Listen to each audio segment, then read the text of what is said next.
সন্তানদের লেখাপড়া, সন্তানদের ব্যবহার এগুলো নিয়ে প্রত্যেকটা বাবা মাই অত্যন্ত দুশ্চিন্তায় ভোগেন। বিশেষত যখন সে বাচ্চা থাকে, হয়তো অতিরিক্ত চঞ্চল, আজকের দিনে কি হয় তাকে দাগিয়ে দেওয়া হয় এডিএইচডি বলে। অনেক সময় এমন দেখা যায় হয়তো আদৌ এডিএইচডি নয় বা কোনো সাংঘাতিক সিরিয়াস কোনো সমস্যা নেই, সে হয়তো হাইপার অ্যাক্টিভও নয়, কিন্তু তারপরও তাকে এই ধরনের বিশেষণ দেওয়া হয়। কিছু ক্ষেত্রে উল্টোটা আবার slow learner, mentally retarded, autistic, নানান রকম বিশেষণে আজকে কিন্তু বাবা মারা জর্জরিত। এগুলো সবটা ভুল তা নয়, মিথ্যেও তাও নয়, কিন্তু আদৌ কতটা আপনার বাচ্চার ক্ষেত্রে সঠিক সেটা তো আপনাকে জানতে হবে। সেটা জানতে গেলে আপনি একটা বৈজ্ঞানিক পদ্ধতিকে অনুসরণ করুন। অবশ্যই ডাক্তারের কাছে যান, চিকিৎসা করান, কিন্তু তার আগে ওর ব্রেন ম্যাপিংটা করান।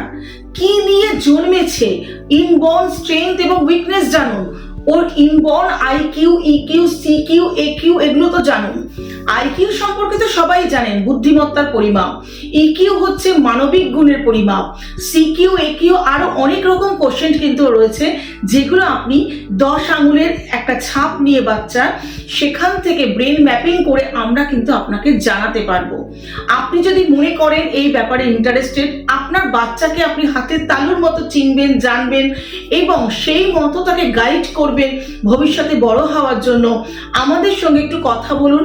আমরা আপনাকে ফ্রিতে একটা রিপোর্ট দেখাবো, যে রিপোর্টটা দেখলে আপনি বুঝতে পারবেন সেম রিপোর্ট আপনার বাচ্চার ক্ষেত্রে জেনারেট হলে আপনি কতটা লাভবান হবেন। এবং এটা কিন্তু মোটামুটি 95 to 98% অ্যাকিউরেট রিপোর্ট। এবং তার জন্য যোগাযোগ করুন আমাদের সঙ্গে, মাইন্ড ম্যাপের সঙ্গে, নিচে দেওয়া নাম্বারে। নমস্কার।